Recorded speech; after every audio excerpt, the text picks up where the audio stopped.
I need you to understand something before I tell you any of this. I was not a hero.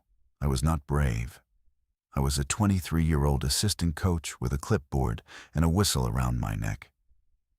And when the siren started, my first instinct was to check my phone, not to count the children, not to scan the tree line. I looked at my phone like a reflex, like the answer to a civil defense siren would somehow be in my notifications. That delay, those 4 or 5 seconds of stupidity, is something I carry now. I will carry it until whatever kills me finally does its job. The Green Hill Regional Sports Complex sits in a shallow valley between 2 stretches of suburban development. Saturday mornings, the place transforms. 6 full-sized fields, all running simultaneously, age brackets from under 6 to under 14. Parents line the sidelines in camping chairs with coffee thermoses, coolers filled with orange slices and juice boxes. The parking lot becomes a river of minivans and SUVs. On a normal Saturday, you'd see 400 people easily, maybe 500 with siblings and grandparents. That Saturday was a tournament, the Tri-County Fall Kickoff. 212 kids registered. I know the exact number because I helped Diane Ostrowski with check-in at 6:45 that morning. Diane ran the league. 61 years old, former phys ed teacher, voice like a bullhorn, heart like an open door. She handed me the roster sheets and told me to make sure the under-10s on Field 4 had their shin guards on. Last week, Marcus tried to play in sandals, she said. And I laughed because I'd been the one to chase Marcus Weber across the parking lot, holding his cleats. By 8:15, every field was active. The air smelled like cut grass and sunscreen. I was coaching the second match on Field 4, my squad, the Ridgeline Raptors, a pack of 9 and 10-year-olds with more enthusiasm than coordination. We were down 2-1 against the East Lake Sharks when the siren started. I'd heard the county emergency siren before, during tornado warnings. Everyone in the valley had. It was mounted on a pole near the fire station about a mile northwest, and when it went off, you felt it in your molars. But this was different. The tone was wrong. Instead of the steady rise and fall wail, this was 3 short bursts, followed by a long, sustained note. Then 3 short bursts again. I didn't know what that pattern meant. I learned later it was the civil emergency signal, distinct from weather, distinct from fire. It meant something else entirely. The game stopped. 20 kids on the field froze mid-stride. On the sidelines, parents stood from their chairs. I remember Helen Choi, Marcus's mom's friend, pulling her sunglasses up onto her forehead and squinting toward the sound like she could see the siren itself. Phones started buzzing almost simultaneously, a ripple of vibration that moved through the crowd like a wave. That was when I checked mine. The alert was a presidential-level emergency notification. I'd never seen one that wasn't a test. The text was short. Civil authority emergency. Shelter in place immediately. Avoid contact with symptomatic individuals. Do not travel. Await further instruction. Symptomatic individuals. I read those 2 words and felt nothing. They were abstract, clinical, meaningless in the context of a children's soccer tournament. Around me, parents began moving, not panicking, just shifting into the automatic parental mode of gathering belongings and children. I watched 3 dads on Field 4 start folding their chairs. Then Diane's voice cut across the complex through the PA system mounted on the equipment shed. Attention all families. We've received an emergency alert. Please collect your children calmly and proceed to your vehicles. We will suspend play until further notice. That was the reasonable response. The measured, responsible, expected response. And for about 90 seconds, it worked. Parents walked onto the fields. Kids were scooped up. Car keys jingled. Someone asked if it was a tornado, and someone else said no. Probably a chemical spill from the industrial park on Route 9. Then the first car tried to leave the parking lot, and we heard the crash. The parking lot at Green Hill has 2 exits. One feeds onto Maple Ridge Drive heading north, the other onto a service road that connects to the highway on-ramp. Both were 2 lanes, and within minutes, both were jammed. The crash happened at the north exit. A silver Tahoe rear-ended a sedan that had stopped short. Not because of traffic, because something was standing in the road. I couldn't see it from Field 4. I was too far back, and the equipment shed blocked my sight line. But I heard the horn, the crunch of metal, and then screaming, not frightened screaming, but the confused, angry screaming of someone who'd just been in a fender bender and didn't understand why the car in front had stopped. Within seconds, the tone changed. Tommy Nakamura, one of my assistant parents, had jogged toward the lot to get his truck. He came running back so fast, he lost a flip-flop and didn't stop for it.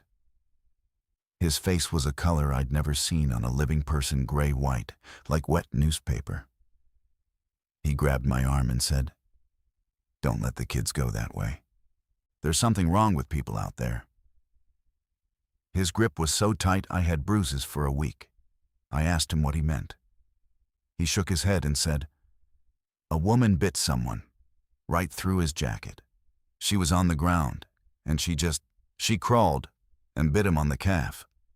And he went down screaming. I want to be honest with you about what happened inside my head at that moment. I didn't believe him, not fully. My brain reached for explanations that fit the world I understood: drug episode, mental break. Maybe a dog had gotten loose, and Tommy had misread the situation in the chaos. I wasn't stupid. I'd seen the same movies everyone else had seen. But the distance between fiction and the moment someone tells you it's real is a canyon, and your mind refuses to cross it. Diane reached me before I could process anything. She'd come down from the PA booth with a walkie-talkie in one hand and her reading glasses shoved crookedly on her face. "Ethan, the parking lot is blocked. I've got parents trapped in their cars, and something's happening at the north exit that I can't get straight answers about. I need you on Field 4. Keep your kids on the field." I had 19 children on that field, 11 from my team, 8 from the Sharks. Their coaches, myself, and a woman named Priya Chandrasekaran, who taught kindergarten at Eastlake Elementary, looked at each other across 30 yards of grass and understood, without speaking, that we were now responsible for these children in a way that had nothing to do with soccer. Priya jogged over. She was calm in the way that terrified me because it meant she was taking this seriously. "My parents aren't answering their phones," she said. 3 of my kids don't have anyone on the sideline." I scanned the parents who remained on the Field 4 sideline. Maybe 6 adults. Helen Choi was still there, holding her daughter's hand. Gerald Fisk, whose twin boys played for my team, was on his phone pacing in tight circles. A grandmother I recognized but couldn't name sat in her chair like she hadn't heard the siren at all. Then the second siren started. Not the civil defense siren that was still cycling its pattern. This was a different source, higher pitched, coming from somewhere to the east. Then a third, from the south. Within 30 seconds, the sky was layered with overlapping tones, a dissonant chord that made the children cover their ears and press against whoever was closest. A boy named Oliver Fisk, one of Gerald's twins, started crying. Not loud, not dramatic. Just tears running down his face while he stood perfectly still in his shin guards and knee-high socks. His brother Caleb put an arm around him and said, "Dad's right there." But Gerald wasn't looking at them. Gerald was staring at the parking lot with his phone pressed to his ear and his mouth slightly open, listening to something none of us could hear.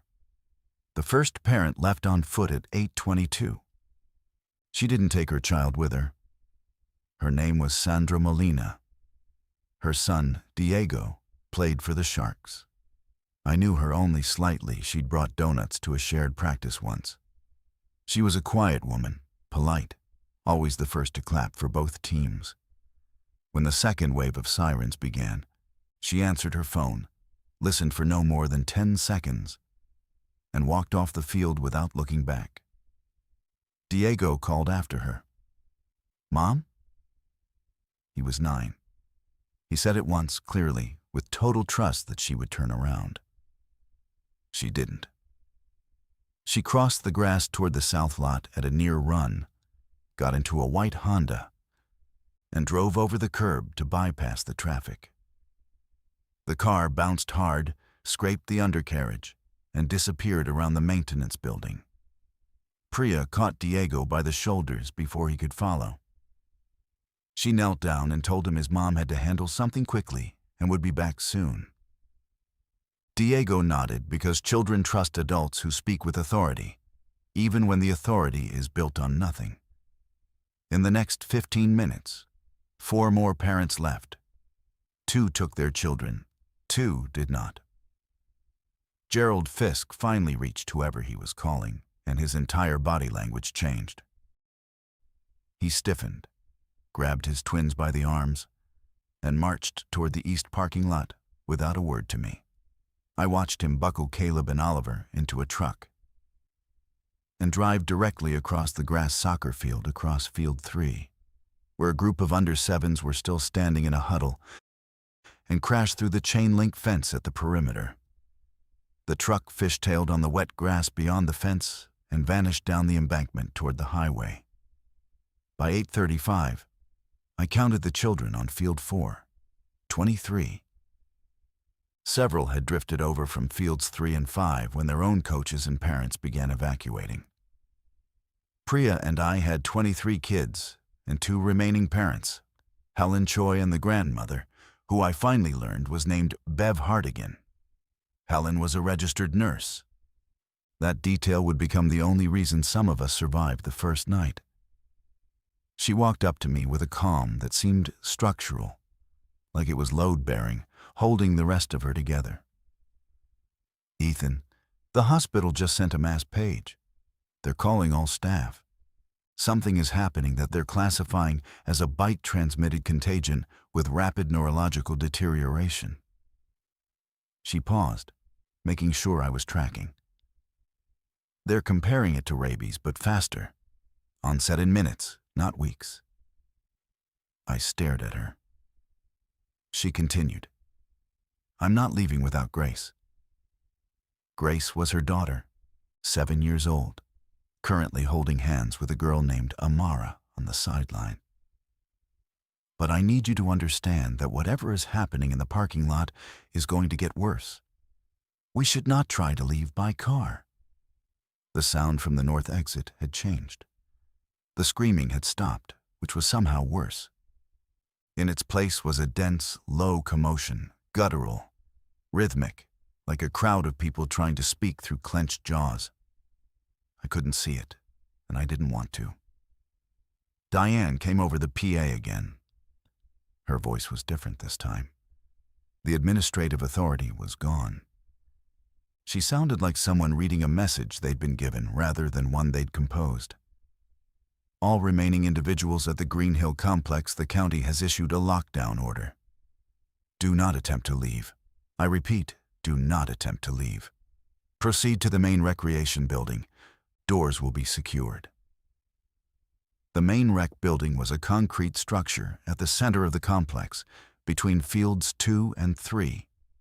It had restrooms, a small concession area, a storage room for equipment, and a multi-purpose room used for league meetings. It was designed to hold maybe 80 people for a seated event. It was not designed as a shelter. It had plate glass windows across the front face.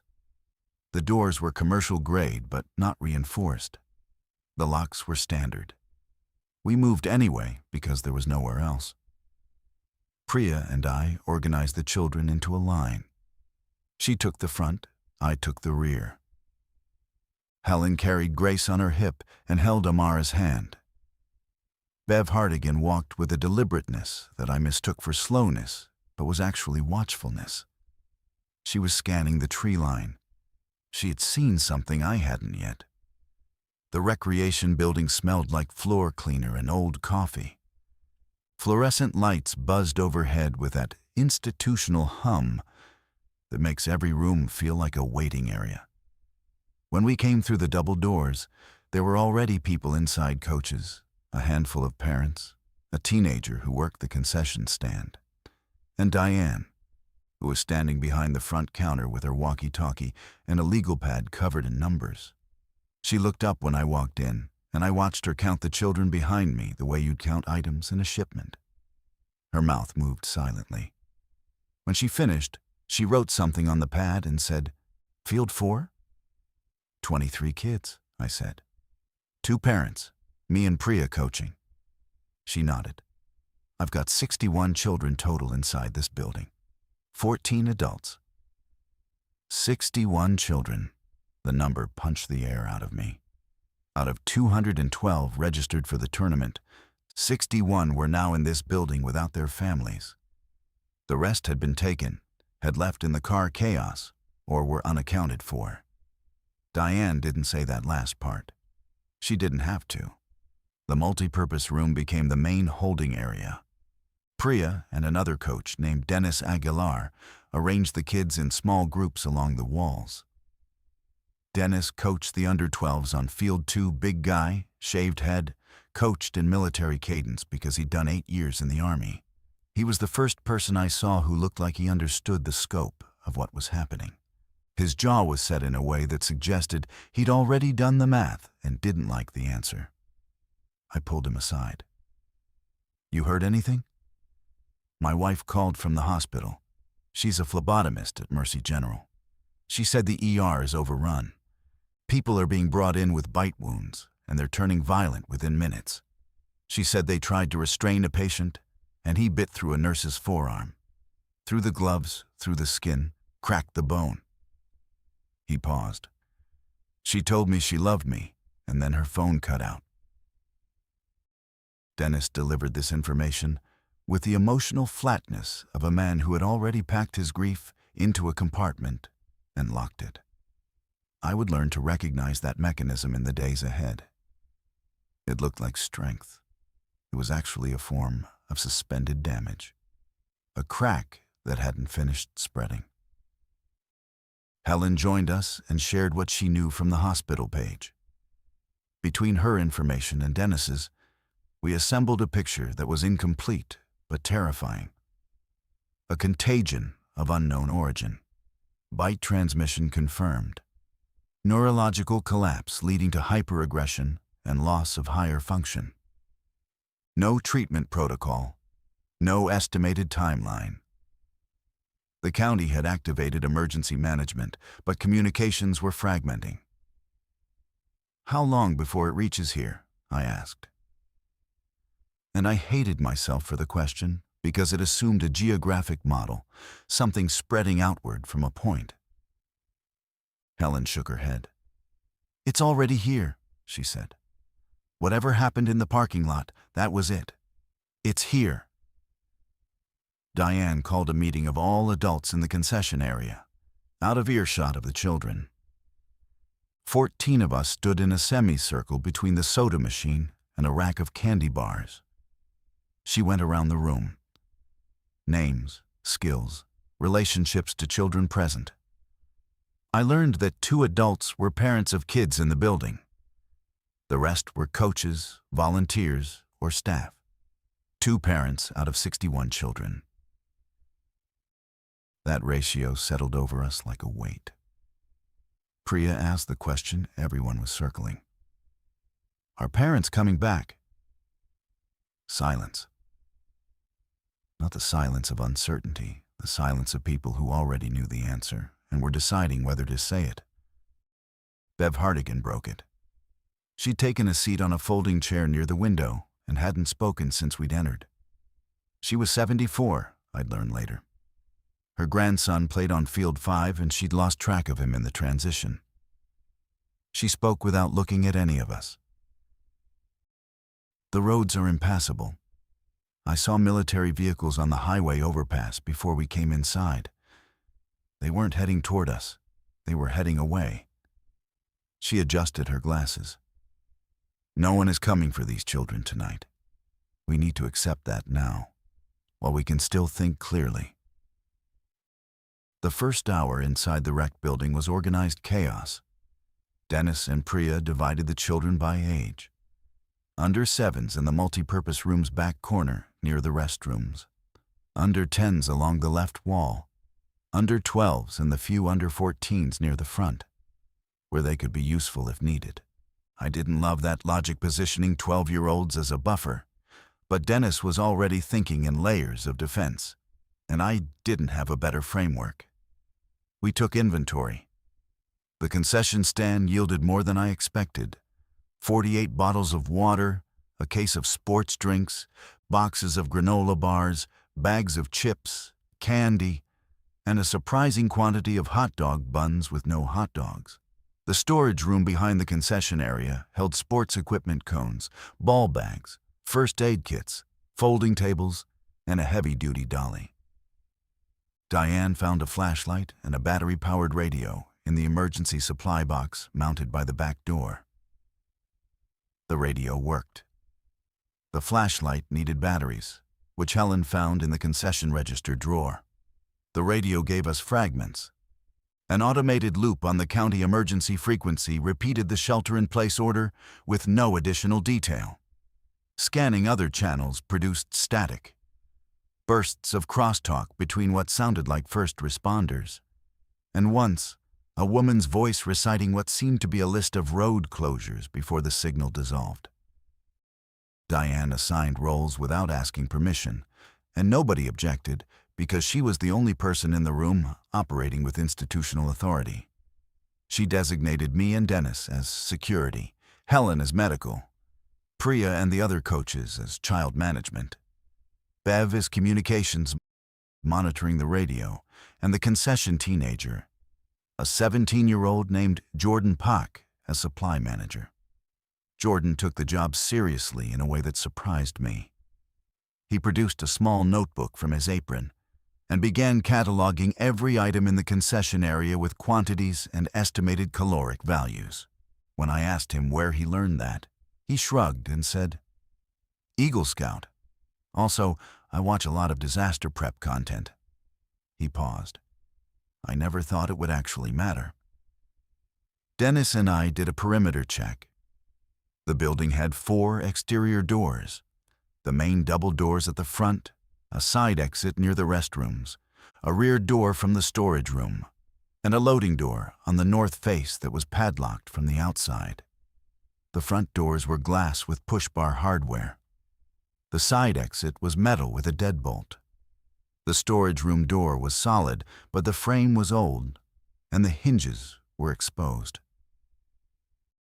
Through the front windows, we could see Field 2 and the edge of the parking lot. Cars sat at odd angles, some with doors open. I counted 7 vehicles that appeared abandoned, with engines still running, exhaust curling up in the morning air. On Field 3, a soccer goal had been knocked over. Beyond it, near the tree line at the eastern edge of the complex, something moved. Dennis saw it before I did. He put his hand on my chest and pushed me back from the window. "Don't react," he said quietly. "The kids can see the front windows." I looked again, carefully. 3 figures at the tree line. They weren't walking normally. The gait was wrong, stilted, listing, like people moving on damaged legs.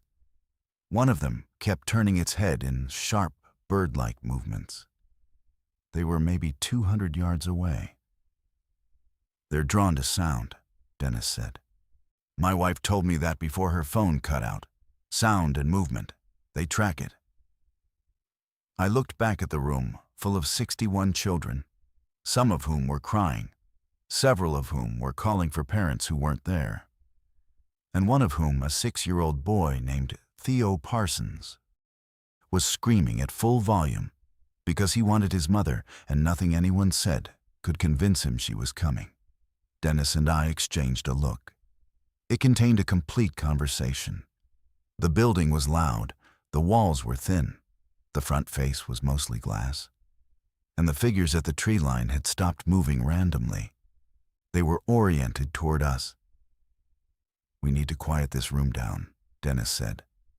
"Now." Priya handled it. Not with authority or commands. She couldn't outshout 61 frightened children and wouldn't have tried. She sat down on the floor in the center of the multi-purpose room, crossed her legs, and began speaking in a voice just above a whisper. It was a technique she used with her kindergartners, she told me later.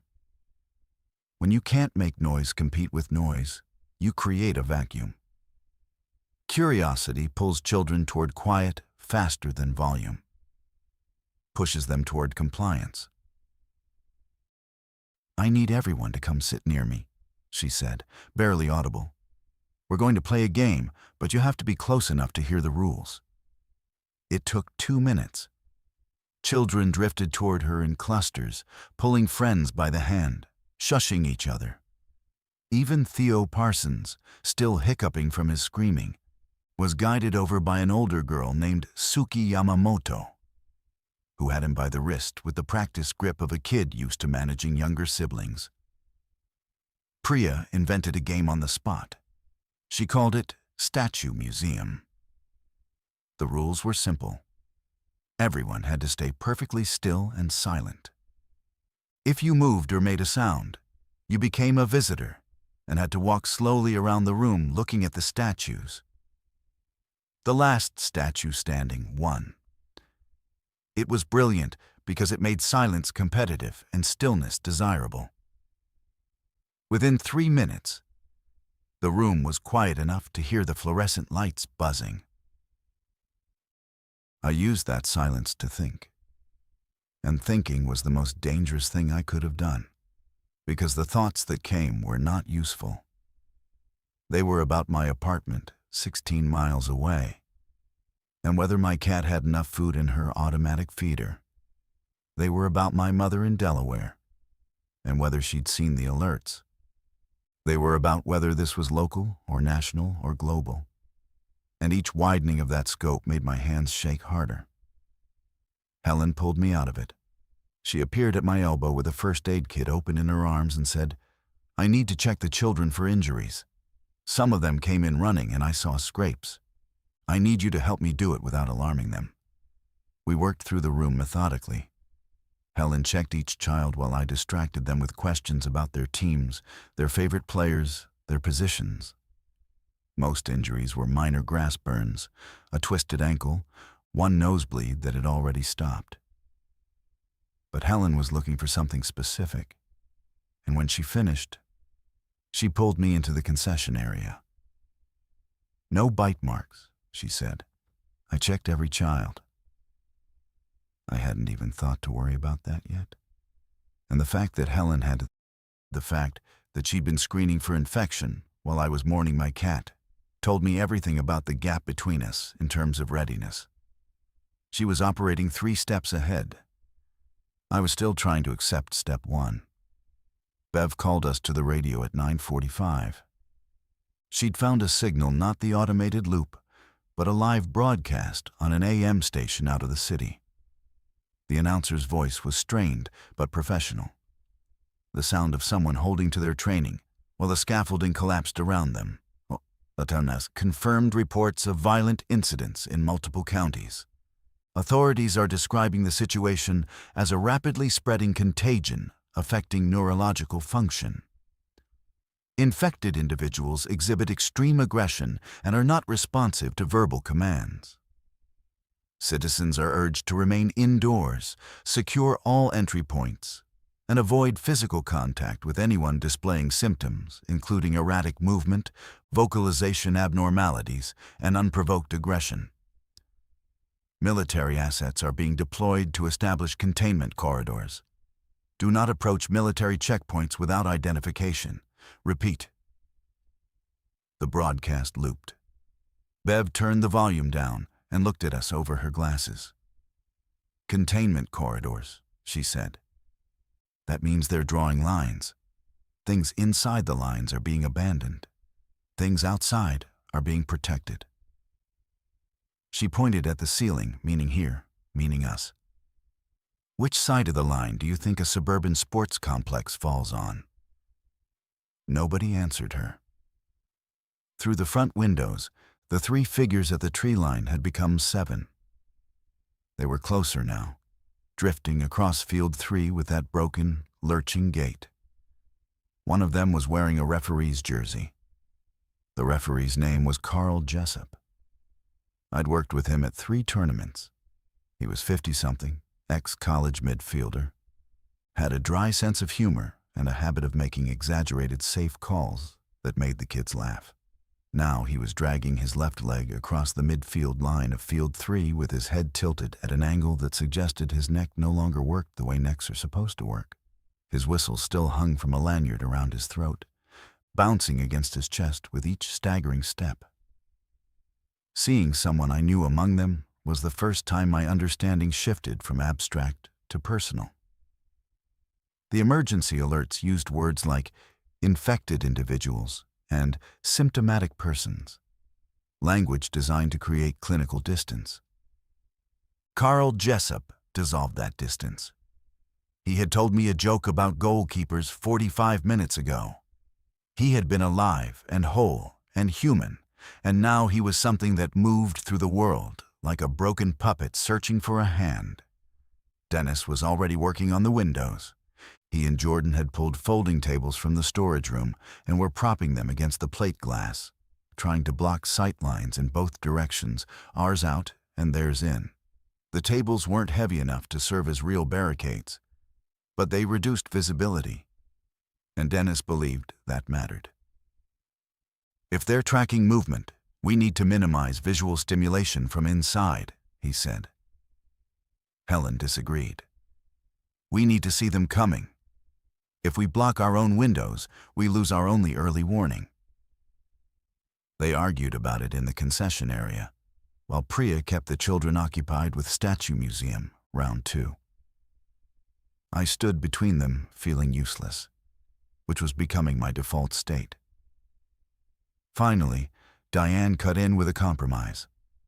Block the lower half of the windows, leave the upper third uncovered, and assign a rotating lookout who stayed low and still. I took the first watch. I crouched behind a table tilted against the front window and peered over its edge with one eye. The field was a landscape from a dream about normalcy: green grass, white lines, goalposts, corner flags still fluttering. Superimposed on this was a growing scatter of figures who moved without purpose or destination. They wandered. They stopped. They turned sharply toward sounds I couldn't hear. Occasionally, 2 of them would collide and react with snapping, guttural snarls before separating and resuming their drift. By 10:15, I counted 19 on the visible fields. Some had come from the parking lot, others from the residential streets beyond the complex fence. A few emerged from the tree line to the east, as if they'd been walking through the woods and arrived here by accident.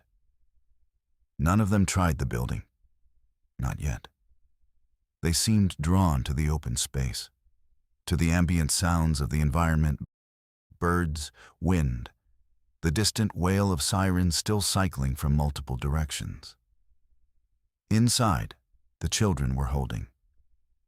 Priya had transitioned from games to storytelling, narrating a long, improvised fairy tale about a kingdom of animals who had to solve puzzles to find their way home. Her voice was steady and inventive, and the children were rapt. I noticed she'd incorporated details from their lives. The hero was a fox named Diego. The wise owl was called Grace. The brave twin rabbits were Oliver and Caleb. She was weaving them into a story where they were safe and capable, and heading toward a resolution. It was the most important work anyone was doing in that building. But not all the children were listening. The older ones, the under-12s, and the handful of 13-year-olds sat apart near the concession counter, talking among themselves in low voices. They had phones. Some had signal, intermittent and weak, but enough to load fragments of social media. They were seeing things we hadn't told them. Videos from other cities. Images I couldn't verify and didn't want to. A 13-year-old girl named Aisha Okonkwo approached me during my watch. She was tall, composed, and looked at me with the directness of someone who had already decided not to be treated like a child. "My mom's phone goes straight to voicemail," she said. "That means it's off or destroyed. She never turns it off. So, what do we do?" I didn't have an answer for Aisha, so I gave her a job instead. It was the only currency I had that was worth anything purpose. I asked her to be my assistant lookout, to take the east-facing side exit and watch the tree line through the narrow reinforced window in the door. I told her to count anything she saw moving and report back every 15 minutes. She nodded once, pulled her braids into a tighter ponytail, and went to her post without another word.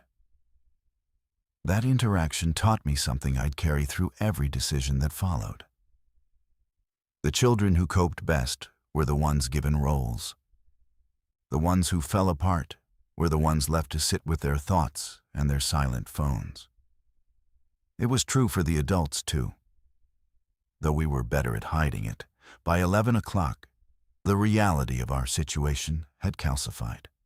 We were 14 adults and 61 children in a building not designed for overnight occupancy, surrounded by an increasing number of infected individuals, with no confirmed rescue timeline and dwindling communication.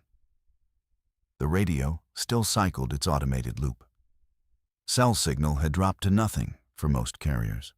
One phone belonging to a coach named Ray Sutton maintained a weak data connection, and we rationed its use like water. Ray was the under-14 coach on Field 6. He was in his 40s, built like a former athlete who'd settled into comfortable middle age.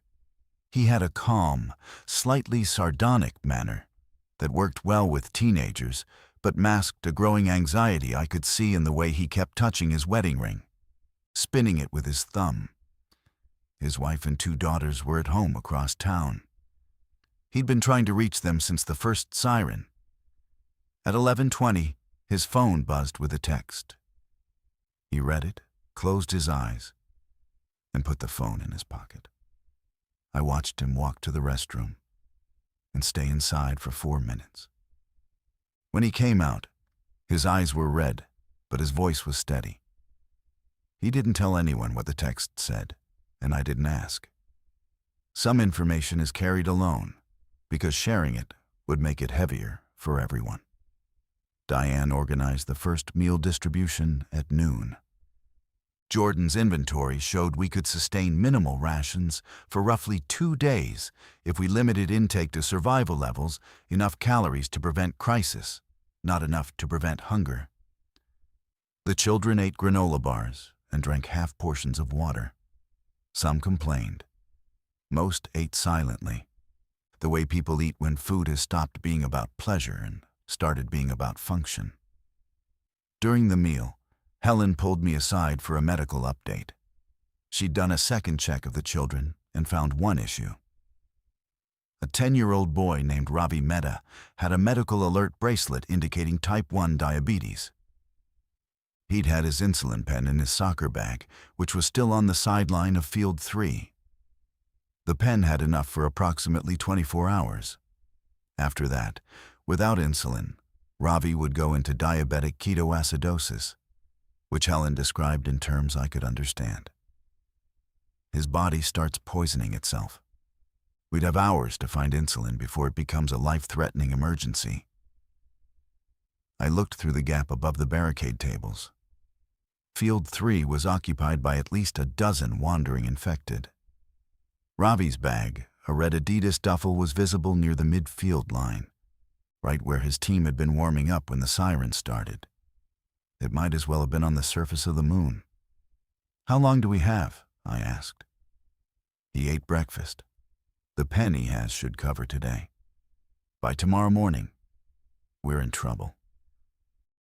I filed this under the growing list of problems that would kill us slowly if the fast problems didn't kill us first. Water, insulin, a building with glass walls, no confirmed rescue, a population of 61 minors in our care, each one a promise we'd made by not leaving when we could have. And that last thought was the one that lodged like a splinter. We could have left. In those first minutes, before the parking lot jammed, before the figures appeared, we could have gotten in our cars and driven away. Some people did exactly that. Sandra Molina did it. Gerald Fisk did it. We stayed, and now we had to survive the staying. The first direct contact with an infected person happened at 2:17 in the afternoon. Not an attack, something worse in its own way. Something that tested us before we were ready. A woman appeared at the front doors. She was not infected. She was running, barefoot, bleeding from a gash on her forearm and carrying a toddler. She slammed both palms against the glass and screamed, "Let me in! Please, let me in! They're behind me!" Dennis reached the door first. He looked through the glass, scanned behind her, and saw 3 infected figures coming across the parking lot. They moved with that broken urgency, not running, but covering ground faster than their gait should have allowed, like something was overriding the normal limitations of their damaged bodies. Dennis opened the door. The woman fell inside, and he slammed it shut and engaged the push-bar lock. The toddler was screaming. The woman was hyperventilating. Helen was already moving toward them. Then Dennis grabbed the woman's arm and held it up. The gash. "How did you get this?" The woman, her name was Tara, we'd learned, pulled away. "I cut it on a fence, climbing over a fence. I'm not bitten. I swear to God, I'm not bitten." Dennis didn't release her. Helen examined the wound with clinical focus, turning Tara's arm under the fluorescent light. The gash was ragged but linear, consistent with a sharp metal edge. No crescentic teeth marks, no puncture pattern. Helen looked at Dennis and nodded. He let go. Tara collapsed against the wall, clutching her toddler, a boy, maybe 2 years old, and sobbing with the total body commitment of someone who had been holding themselves together through pure will and had finally found a surface to break against. But the interaction had been visible to the entire room. Every child saw Dennis grab this terrified woman's arm. Every child saw the suspicion, the inspection, the judgment. And every child understood, on some primal level, that the rules of the world had changed so fundamentally that a bleeding, crying mother had to prove she deserved safety. Priya managed the children's reaction with the skill of someone who had spent years decoding the emotional seismography of 5-year-olds. She gathered the younger ones into a tighter circle and told them the lady had fallen down, and the grown-ups were helping her. That sometimes when people fall, they get scared, and that's okay. The older children were not so easily redirected. Aisha watched from her post at the side door with an expression that contained no confusion whatsoever. She understood exactly what had happened and what it meant. Tara's story, once she could speak, filled in gaps. She lived in the subdivision north of the complex.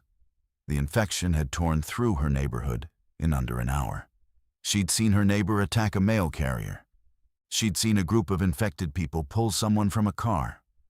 She'd taken her son and run south toward the complex because she could see its lights from her backyard. And light meant people, and people meant help. She also told us something that changed our planning. The military vehicles Bev had seen on the highway were establishing a perimeter, but it was contracting. not expanding. They were pulling back, ceding ground, drawing tighter around the city center and leaving the suburban ring exposed. Someone in her neighborhood had been listening to a ham radio and relayed the information before they too went silent. We were outside the perimeter. Officially, functionally, strategically, we had been abandoned. Not through malice, through mathematics. You save what you can hold and release what you can't. And a sports complex full of children and soccer coaches didn't register on anyone's tactical map.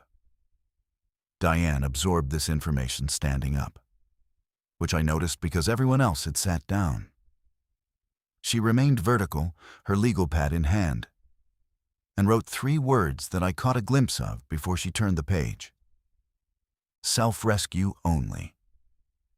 Then she looked at me and Dennis and said, "We need to talk about tomorrow. Not tonight, tomorrow. Because if we only plan for today, we've already lost." Sunset was at 7:12. I know the exact time because Jordan had looked it up on Ray's phone during the brief window of connectivity and had written it on the whiteboard behind the concession counter alongside his inventory numbers.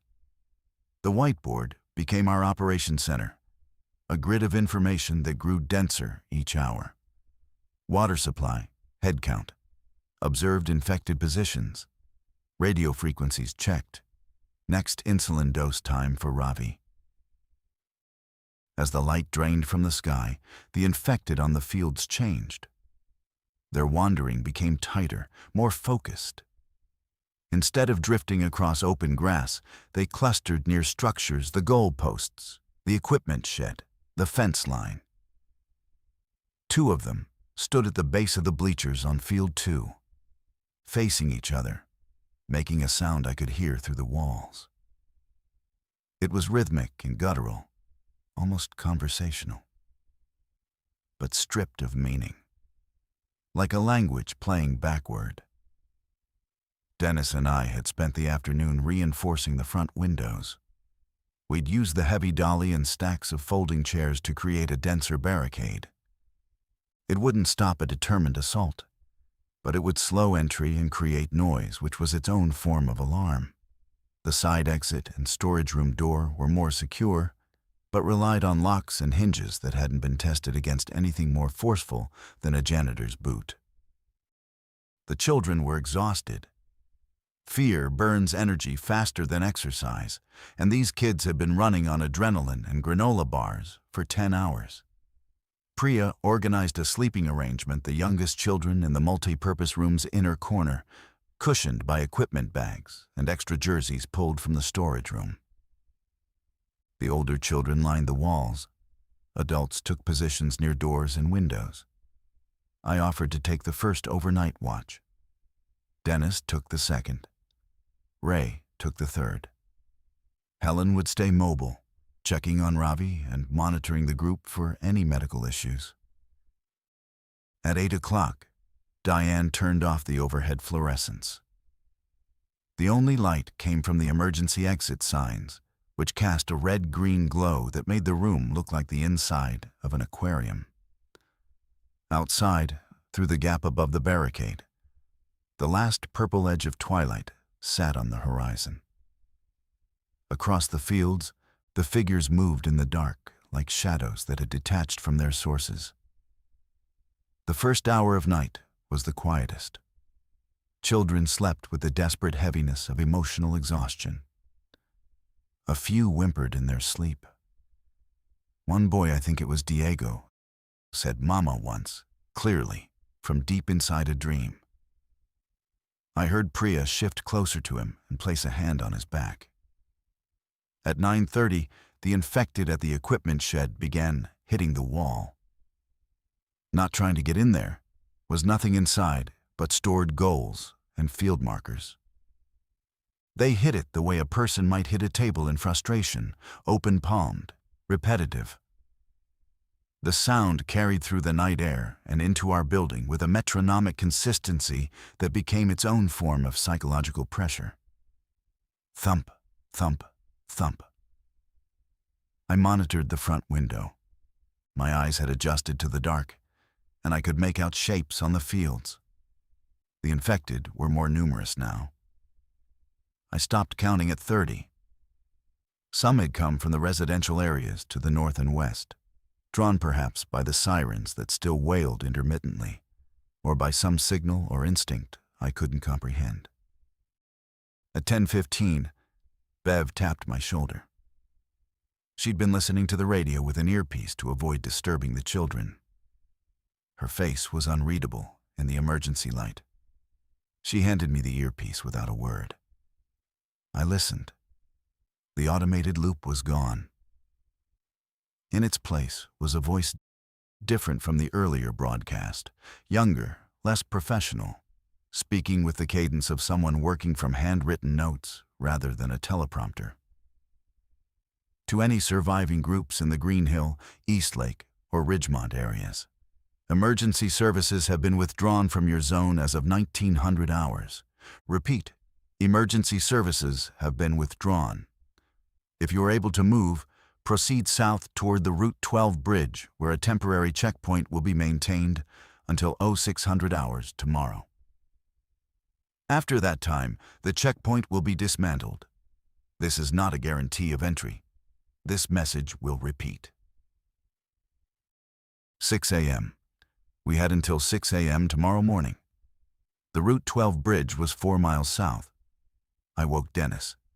He listened to the broadcast twice, then went to the whiteboard and drew a line. On one side, he wrote stay.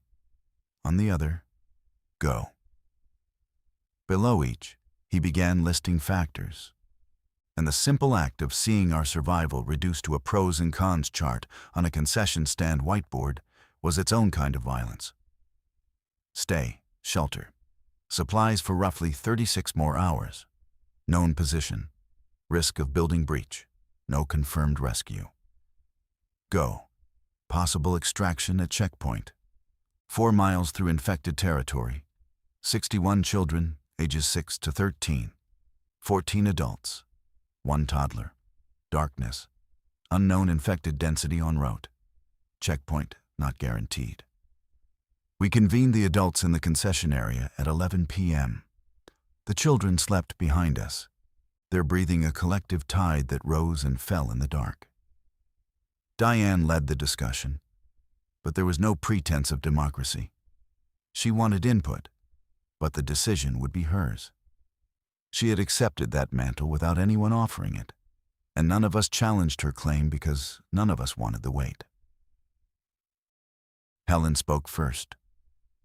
Ravi needs insulin by morning. I can manage his levels through the night with careful carb control. But by 9 or 10 a.m., we're in a medical emergency. If the checkpoint has medical facilities, that alone justifies the move. Ray spoke next. 4 miles, with 61 kids in the dark, through territory we haven't scouted, with an unknown number of infected between here and there. I coached cross-country for 3 years, under perfect conditions, with motivated teenagers. 4 miles takes 35 to 40 minutes at a jog. With 6-year-olds in the dark, we're talking 2 hours minimum, and we can't be loud. Priya leaned forward. The children trust us.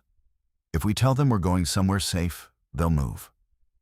The younger ones will need to be carried when they tire. We don't have enough adults to carry them all. Dennis laid out a tactical framework. Travel in a compact column, adults on the perimeter, children in the center. Minimal light, 1 flashlight at the front, shielded. No talking above a whisper. If infected are encountered, the column stops, goes silent, and waits. If infected approach, the perimeter adults create a distraction while the center group moves. Creates a distraction, how? I asked. Dennis looked at me. Noise, away from the children. Someone runs and draws them off. And then what happens to the person who runs?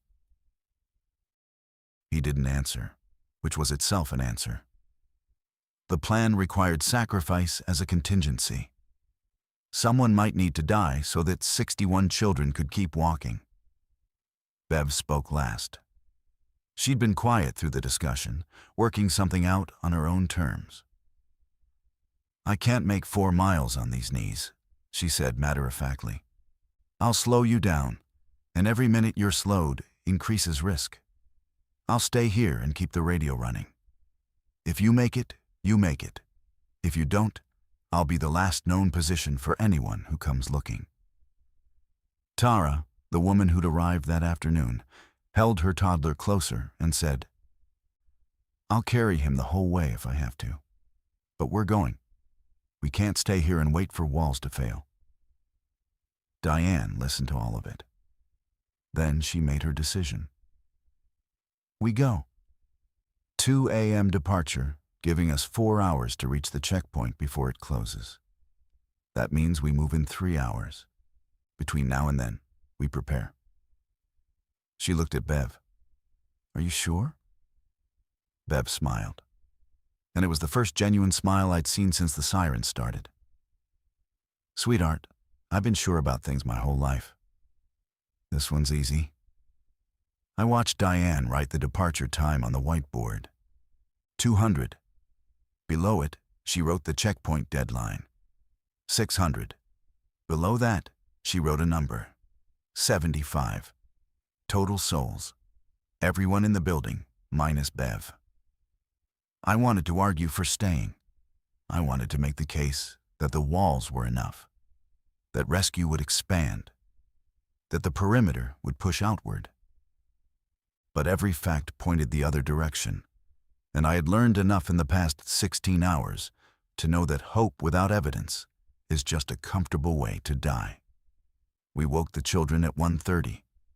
Priya did it, moving through the sleeping room like a nurse on night rounds, touching shoulders, whispering names, guiding them from sleep into a consciousness that offered nothing comforting. Some woke disoriented and afraid. Others woke with the instant alertness of children who had not been deeply asleep at all, who had been lying in the dark with their eyes closed, pretending, because that was the only version of safety available to them.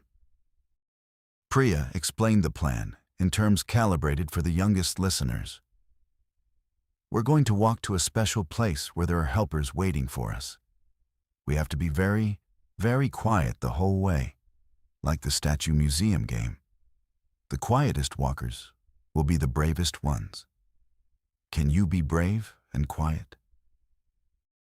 Heads nodded in the dim red-green light. I saw faces I'd been staring at all day, but in the emergency glow they looked different, older, sharper, as if the day had aged them in ways that would never fully reverse. Diego Molina sat with his arms wrapped around his knees, staring at nothing. Aisha stood near the side door, already in position, already ready.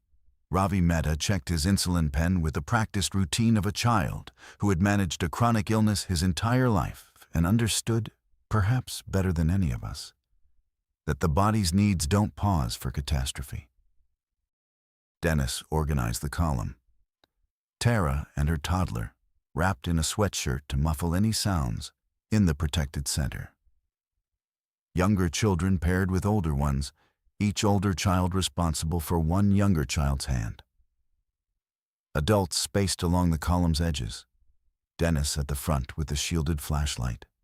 Me at the rear. Ray and Helen in the middle. Priya moved freely, able to respond to any child who faltered. Diane handed me a bag she'd packed water bottles, the remaining granola bars, the first aid kit, the radio. "Bev will keep monitoring from here," she said. "If something changes, she'll try to signal us." I looked at Bev, sitting in her folding chair by the window, the radio in her lap. She looked like someone settling in for a long evening of public television. She waved one hand at me, a small, dismissive gesture that said, "Go. Stop looking at me like that. I'm fine." I was not fine. Leaving her was the first of what I knew would be many decisions that felt wrong and were probably necessary, a distinction I was learning to navigate without the luxury of certainty. At 2 a.m., Dennis opened the side exit door. The air outside was cool, carrying the mineral smell of wet grass and something else, something organic and wrong, like meat left in the sun. The sirens had stopped. The silence they left behind was enormous, a pressure against the eardrums. And into that silence we fed 74 people through a metal door, one at a time. The first 100 yards were the worst. We moved across the narrow strip of grass between the rec building and the maintenance road, exposed on 3 sides, visible to anything on the adjacent fields. Dennis led at a pace that was agonizingly slow, deliberate steps, each one placed to minimize noise. The flashlight was covered with tape Jordan had found in the storage room, reducing its beam to a narrow amber slit that barely illuminated the ground ahead. I kept my eyes on the rear. Behind us, the rec building's emergency signs glowed like eyes. Beyond it, on the fields, shapes moved in the dark. I couldn't count them and didn't try. I focused on the sound of the column 74 people trying to be silent, which produced a collective whisper of breath and footfall that seemed deafening against the quiet. We reached the maintenance road and turned south. The road ran along the complex's western edge, bordered by a chain-link fence on one side and a drainage ditch on the other. It was narrow enough that the column stretched to double length, making us vulnerable. Dennis picked up the pace slightly.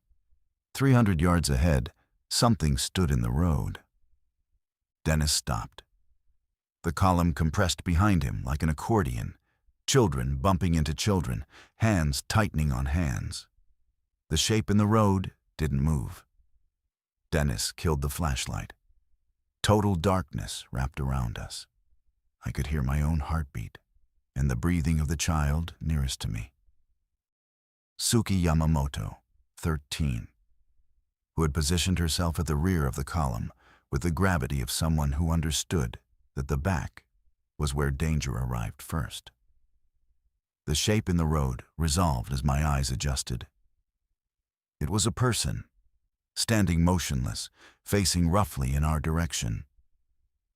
The posture was wrong, shoulders hunched forward, head tilted, arms hanging at uneven lengths. Infected, stationary, maybe 40 yards ahead, directly in our path. Dennis signaled with a hand gesture I couldn't fully see but understood from context. Stop, hold, silence. 74 people became statues in the dark. The toddler in Tara's arms stirred, and she pressed him tighter against her chest, her hand cupping the back of his head, her lips against his ear making the smallest shushing sound. It was enough. He settled. We waited. The infected figure swayed slightly, like a tree in a breeze that didn't exist. It didn't advance. It didn't retreat. It stood in the road, as if it had forgotten why it was there, or had never known. Dennis made a decision. He stepped off the road to the left, into the drainage ditch, and gestured for the column to follow. The ditch was shallow, maybe 2 feet deep, and wet at the bottom, with standing water from recent rain. The children's shoes squelched as they stepped down into it. Each sound was a spike in my chest. We moved through the ditch in single file, passing the stationary figure at a distance of maybe 20 feet. I could see it more clearly now, a man, heavy-set, wearing a dark polo shirt and khaki pants, suburban weekend clothing. He could have been anyone's neighbor, anyone's father. He turned his head as the middle of our column passed. A slow rotation that tracked some stimulus I couldn't identify, sound, scent, vibration through the ground. His mouth opened and closed twice, producing a wet clicking noise. Then Theo Parsons coughed. It was small, involuntary, the kind of cough a 6-year-old produces when he's been breathing night air with his mouth open. It lasted less than a second. In any other context, it would have been nothing. In the drainage ditch, 20 feet from an infected man on a dark road. It was a detonation. The figure snapped toward us, not the slow rotation from before a full body pivot, fast, mechanical. He took one step toward the ditch, then another. His movement triggered a chain reaction I couldn't see, but could hear from the fields to our right. Guttural vocalizations answered, and the sound of multiple bodies changing direction. Dennis acted instantly. He pulled a soccer ball from the equipment bag he'd been carrying. I hadn't even known he'd packed one, and threw it hard to the right, across the road, into the open field. It bounced twice and rolled. The infected man pivoted again, tracking the new sound, and moved toward it. From the field, other shapes converged on the noise. "Move," Dennis whispered, and we moved. The next half-mile was a controlled nightmare. The column pushed south along the drainage ditch, then climbed back onto the road when it curved away from the complex. We passed through a residential intersection where every house was dark and several had doors standing open. A car had burned at some point. The frame sat in a driveway, still radiating heat. In the yard of a blue Cape Cod, a swing set moved in the wind, its chains creaking. The children were silent now, not because of games or instructions, but because they had internalized the rule at the molecular level. Silence was survival. Even Theo, who had been gently placed on Ray's shoulders after the cough, gripped Ray's hair and pressed his face into the man's neck without making a sound. At 3:40 a.m., we saw the bridge.